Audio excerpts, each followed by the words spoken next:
সিঁদুর আর এই সম্পত্তির অধিকার আমি যখন পেয়েছি, তখন এই বাড়ি থেকে ভগবানের সাধ্য নেই আমাকে তাড়িয়ে দেয়, বুঝেছেন?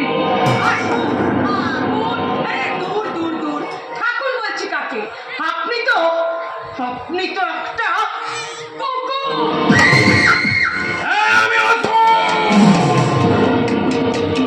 আমি যে কত বড় অসুর সেটা তুমি অনেকভাবেই প্রমাণ পেয়েছো। আবারও পাবে।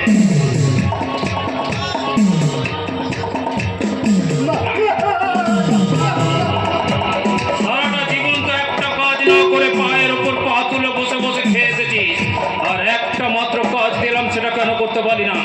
বল বল কেন পারি না? বউকে ভয় পাস? বউকে ভয় পাস? একদম পাবি না।